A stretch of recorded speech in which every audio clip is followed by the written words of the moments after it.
I'm Zach Martin on the Big Fat American Rock Show with Cat Ridgeway. And it's nice to meet you, just like on your album. Nice to meet you. I thought that was a really clever way to title it. Thank you. Nice to meet you too. Before we go any further, this album, how did you come up with the idea of Nice to Meet You? Or were you sitting around maybe with your brother or some friends and like, what's a good name for the album? Honestly, yeah. We had quite a number of brainstorming sessions when we were trying to figure out exactly what to do with the album once it was recorded.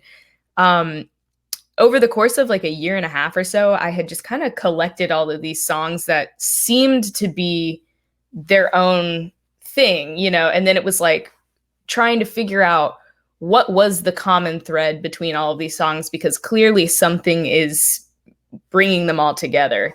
And after a lot of soul searching and a lot of conversations with different friends and people who had listened to the record, I kind of came to the realization that all of the songs were about different types of relationships that I'd had with different people. So like, it could be romantic. It could just be some happenstance running into somebody at a bar, or, friendships and traveling. Traveling's always been a huge inspiration for me and stuff. And it's always interesting how many different people you meet and all the different versions of yourself exist to all these people that you probably will never see again.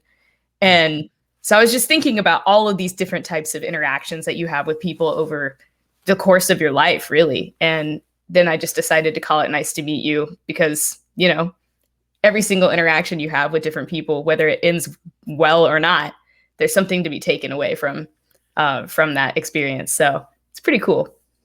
Let me explain to anybody who's just watching or listening for the very first time how I actually met you. This is what transpired. I went and I looked at, let's see what new music are we going to play in NEWHD New York and NEWHD LA and KKNH. I'm like, I'm going through there's a special service that does it. I don't want to give it out because I don't want anybody to be able to cheat. They have to research like I did. So I see the album cover. I'm like, all right, well, let me listen to this. I'm like, wow, I really like this. And I've always leaned on the rock side of things, program rock stations. And I thought to myself, I'm tired of the way everybody does things. If it's a great song, I'm going to play it. So that's what led me to playing the song. Now, what we do on NEWHD and NEWHD LA is every time we play an artist, we make sure we tweet them to let everybody know that we're playing it. It's in rotation. And for specific artists in various categories, especially when they're brand new, like Cat Ridgeway, I made sure that we tweeted you to let you know that we're playing it. So you hit love, and you may have done a retweet. And then I said, hey, really love the song, giving you up. Would you do an interview with me? And then you responded. So I'm using this as a little bit of a lesson, a teaching moment for artists who really want to be heard and get their music out there, that you have to do what Cat did. You have to interact with people that become fans of yours, especially the early adopters, because 9 times out of 10, the early adopters are really the influencers. And so you have to engage with those people. So bravo for doing that. Thank you. That led to us interacting via email, and now you're here. I'm thrilled to have you as a guest today. You're in Orlando, correct? Or Yes. that area? So obviously close to Disney, which must be a lot of fun. Yeah. How has COVID-19 changed your life and the way you perform as an artist, and how you interact with friends or even engage potential listeners or fans? Yeah, gosh, it's been a wild ride over the last year, let me tell you. I was actually set to go on tour opening a bunch of shows for Sean Mullins, the guy that sings "Everything's Gonna Be All Right, Rockabye." Yeah, so over the last year or so, he and I have actually become pretty good friends. We played the 30A Songwriters Festival, and I ended up opening up for him directly down here in Tampa, and then it just kind of grew from there. He had invited me to come up and open some shows in Georgia. And then, we had a whole tour next thing I knew. And, so when COVID happened, all of that got thrown to the wayside. So I kind of shifted gears, and I started working more on the admin side of things. And that was when I really buckled down and got this record done, because we'd been working on it at a snail's pace, because I'm very grateful to say that at the time I was absolutely slammed. I was playing probably 5 to 6 shows a week on average. And trying to get a record done when you're playing that often and working with your bandmates and traveling and doing everything was very difficult. So I just kind of hunkered down and got all of the mixing and mastering for the record done. But then I also learned a lot more with my graphic design background. And I actually did all of the graphic design for the album cover and the CD and everything as well, and redesigned my website, all the social media stuff. It was like all of that I did myself. We joke all the time, my parents and I, that we're like an in-house record label, like literally in the house. And yeah, so that was a lot of fun, but it was a lot of work. And I'm glad I had the time to do it though, because otherwise I'm not really sure the record would have gotten done last year. I hear what you're saying. I pick up what you're putting down. I mean, it sort of gives you the challenge of, all right, here's what I've got to work with. There's 2 directions to take. One is the wrong direction. The other is, let's make this work somehow and be really creative and use those circumstances. So a lot of people throughout COVID-19, I can only imagine, first of all right, what are the good things that came out of this? That's one way of looking at it. And there are some good. As bad as it's been, here's some good things. I strengthened my relationship with my daughter, and now she's part of my company that I was able to start right at the beginning of this, right? Now she does her own radio shows. So she's growing as an individual, and I'm teaching her the trade. So that is so cool. We connected very special ways. We've been able to meaningfully engage people through video conferencing and make new friendships and design many things. Now, as far as the graphic arts thing, I got the whole Adobe suite, Cat. And I was trying to figure out how to do a logo. I just got signed to Revolver for a podcast deal. Well, that's nice. Congratulations. Thank you. Yeah. But here's the thing. I got to come up with some graphics, right? So I'm opening up Photoshop and some other of these things on Adobe, and I get a blank slate. And I'm like, I don't know what to do. I mean, I don't even know how to like put the text in there. How do you they give you a palette, and I'm like, forget it. So I'll have to find somebody to do that for me. There are, as you know, there are walls where you're like, I can't even begin to figure this out, but you do have the extra time. What kind of recording software did you use for the making of this album? So I was working with my co-producer Billy Chapin, and I believe he was working out of Pro Tools. But I'm not 100% sure. I'm almost 100% sure. Well, but if he's anything like me, there's certain things you do on Pro Tools and other things you do on Adobe to quicken up the pace, and I don't think anybody can hear the difference, to be honest with you. That is probably true. I have to say, like, probably the engineering side of everything, like the actual manipulation of the tracks and EQing and stuff, is probably going to be the thing I learn last. I have been extremely involved, obviously, in the songwriting and the recording process, but I've also been very, very hands-on when it comes to the producing side of things too. Great. Yeah, I love it. I absolutely love doing that aspect of creating a record. That's when I think those are the biggest decisions I think you're making, in terms of what the songs sound like and how the whole project comes across, because it's like, how are you going to take this song that seems like a folk song when you first write it and make it make sense next to this soul song? And it's like, those are the decisions. When you add a horn section in both of those things, suddenly they make sense next to each other. But yeah, anyway, so that's stuff I would really like to do more of. And the manipulation, though, of the tracks is definitely stuff I do not know much about. So maybe I'll learn those shortcuts eventually. Well, if you stick your mind to it, you'll definitely learn it, but you have to find good influences. So when you create a song, what are some of your sources of inspiration? Ooh. I think it honestly really depends on the song. And something I have learned over time is, instead of actively being a songwriter, most of the time it's more of a passive thing. You need to listen more than you're trying to push something into a song, because the song will tell you itself where it wants to go and what it wants to be.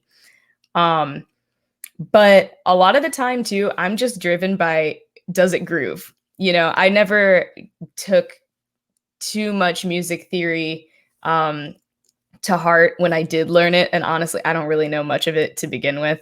Um, but I feel like after having worked with some of my bandmates and other writers that are more analytical or, music theory driven when they're writing and creating, I find for me personally, that kind of gets in the way. It becomes too cerebral, it becomes too formulaic. And sometimes you just hang on one chord for 16 bars, and that's all that needs to happen, because there's something else moving. And, if that's what it is, easy does it. I think simplicity is really underrated these days. And yeah, I think honestly, it just comes down to, is this going to make somebody's head bob or not? Yeah, or make them sway back and forth. There's the other thing Mhm. too. The "Giving You Up" is a soulful song. What was the inspiration behind that? Man, that song is like a running joke, honestly, because I still don't really know what it's about, if I'm being honest with you. Um, I had these placeholder lyrics and I had brought the song to the band. We had just won this big competition down here in Florida. We were going to get to play Okeechobee Music Festival, and we were sharing a bill with people like Arcade Fire and like Leon Bridges and just huge people. We were very excited and we wanted to debut the song because we wanted to do something special. And so we were kind of rushing it through the pipeline to get it ready. And I remember I had the verse, the chorus, and the outro pretty much written. But the bridge was just kind of this weird block for me. And I brought it to the band. And actually, this is a fantastic example of what I was talking about with groove versus music theory. Because two of the guys in the band are very music theory learned, and they were giving me suggestions of different chord progressions and stuff to go to. And I was just like, I don't know, man. I just feel like the song needs to take a complete left turn here. And at first they were a little uneasy about that. And they thought they were going to disagree. And I was like, give me a couple of days to sit on this. And so I finessed this bridge. I brought it to the band, and it was so funny. It was like the first time we all played through it together, everyone was like, yeah, that was the right call. And so once the song structure was there, it was like, okay, Cat, and I am notorious for this. It's a running joke all the time with the band.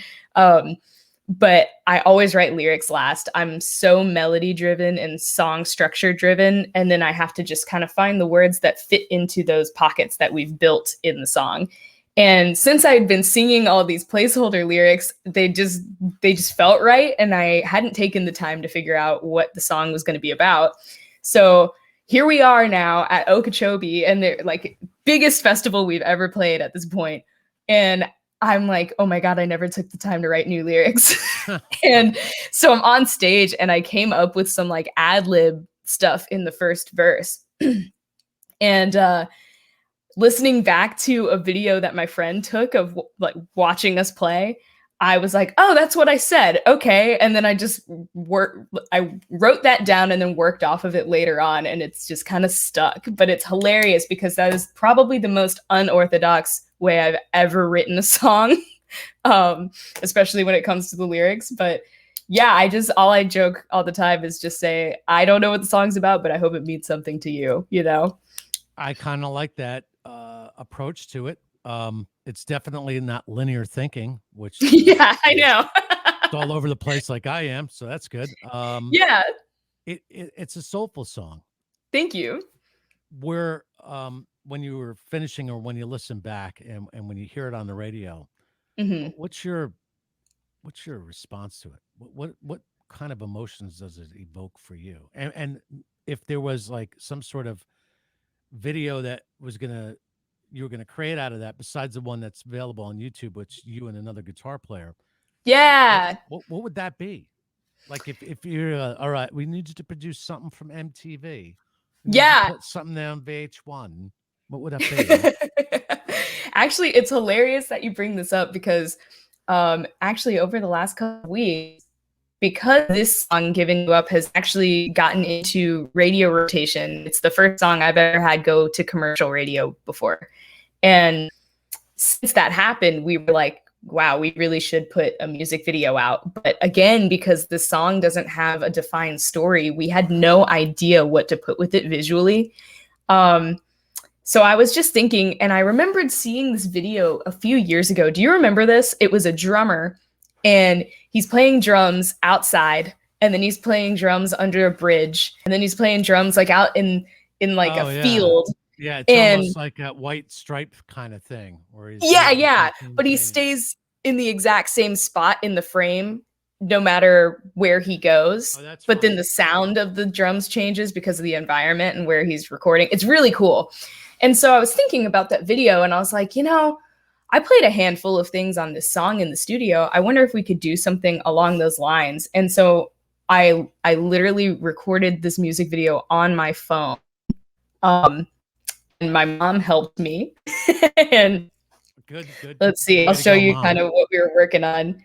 But there's a shot of me in front of this like pink wall in a white jacket, and then you keep going, and then I switch the jackets so that Oh, they're, that's great. pink or blue or, white, whatever. And then we did a bunch of different settings as well and different instruments, but I stay in the same spot in the frame. And so I'm in the middle of editing that right now. And so Oh, that's a great that's idea. my I new like that quarantine idea. project. Yeah, that's fantastic. Thank I you. when I there's got to be a bird somewhere. I just there's that bird who's never going to give up.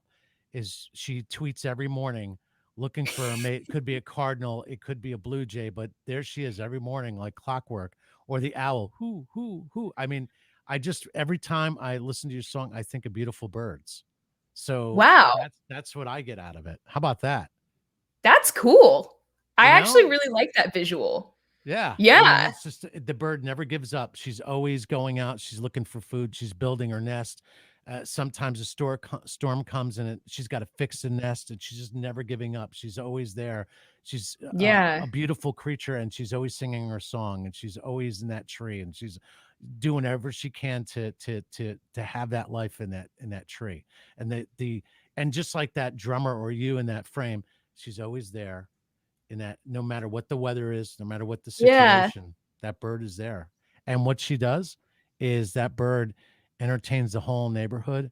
And for so long, we've missed her entertainment. For so long, we missed her beauty. But then because now we're stuck here and we look outside, we see that tree, we see that bird, and she's always been there. Now we can really appreciate her. And we now kind of mourn the fact that we missed her the entire time. Wow. Yeah. Isn't I that feel like cool? that's just a huge takeaway from everything that's gone on this entire year. It's just kind of stopping to smell the roses and seeing everything that's been going on while we've Yeah. been moving at such a fast pace all the time. We've That been forced to slow down. that's what I'm getting at. Like, Yeah. you could take this whole situation as really a horrible thing that really is, profoundly impacted people in a negative way. But I look at it as all the positives that come out of it, and the things I Hmm. missed before I no longer miss. So therefore, it's a gain, right? Yeah.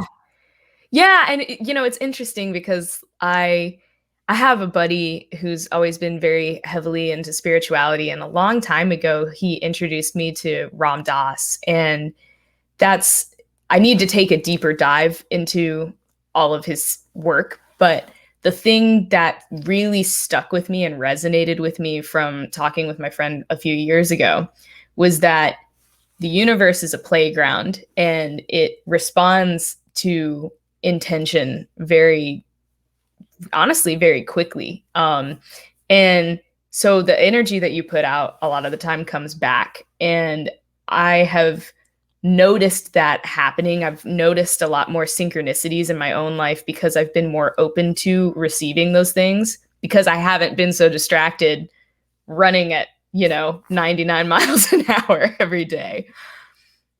Well, that's a good thing, So Yeah. I'm looking forward to more of your songs.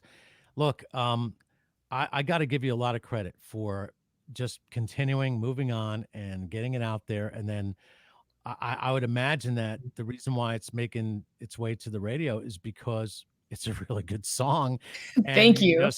you made sure that people got it. You didn't use any excuses. In-house record label. I like that.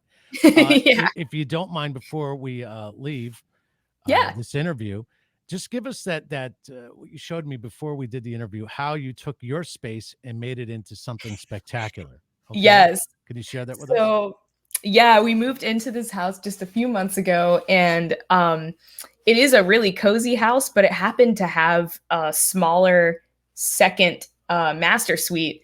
And my brother and I were talking about who was going to stay in this room. And I was like, hey, dude, hear me out. What if it's neither of us? And he was like, brilliant, sign me up, because he's also a musician who records and stuff. And so we took this space and turned it into our little studio here. It's our rehearsal space, writing space.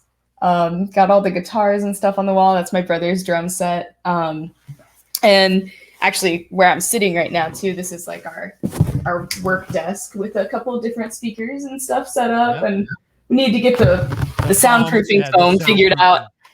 Yeah, that's our next project, is figuring out exactly how to soundproof the room, because we joke that it's a shoebox. So the acoustics aren't amazing, but we'll get it to sound pretty good. And a lot of that happens in post-production too. So, well, I also think there's a challenge for engineering types that are listening right now, that we need to take that studio sound that you have in a microphone when you're in a soundproof environment, and instead of that, I guess it's called refraction. I don't know where the sound is bouncing and it's got that more hollow sound. Yeah, right? yeah. And you can really tell it's not in the studio. So I know that there's a way to electronically manipulate that so it sounds natural, like you're in a recording studio, like I'm doing here, instead of having all the voiceover people putting pillows and blankets over their head to emulate that sound. I know that there's a smart person somewhere out there listening that can probably do that electronically, or create a microphone much like the RE20 that can have that studio quality. So, hey, if you're listening, we need you to come up with something pretty damn quick. Yes, please. Thank you, Cat, for spending time with us this afternoon. Absolutely. You, besides catridgeway.com, which is a great site. Thank you. I got to mention this. I was checking out where Pearl Jam and the Foo Fighters are doing with their sites. OMG. I mean, these are guys my age, and they're just they're incredible. I'm like, okay, is there anything you guys can't do? I got to go check that out now. You got to check out their sites. Two of my favorite bands right there, actually. Love them. They got both have new albums out. Medicine at Midnight. I've been bumping that, getting used to it, and listening to it. It's a little bit of a departure. Well, that song Shame Shame sounds completely different. And I knew that they had it hit in their hands when I was watching football and they were using it as bumper music. Yeah. Yeah. How many times have you heard somebody else's song thinking, damn it, I should have thought of that? I know. Oh my God. Too many times to count. Or what cracks me up too is you'll start writing a song and you think you came up with something absolutely brilliant, and then you realize that you didn't write it and you need to go back and change it. That's always a bummer, right? Yeah. On social media, people can follow you at Cat Ridgeway. Yes. So that's simple. I, like you, am wondering how I can get the blue check on Twitter. I've tried. Can't do it. Am I verified? I don't think so. Neither one of us are verified. And I don't know. A lot of the new artists are not verified yet. And so, there is that. But we'll work on that. I'll try to figure that out and get back to you. Thanks again. Go to catridgeway.com. Buy her music. It's available. I do believe it's on Amazon and iTunes and Spotify. Yeah. All the various places. And we play it on NEWHD. Thank you. Thank you so much for taking the time to give it a spin and for reaching out. I really appreciate it. We play it every day. I thought to myself, well, this song, because of the birds, I said, I got to reach out. It was good that you loved and retweet. So follow us. We'll follow you, and we'll be talking to you again really soon. I'm looking forward to your next release.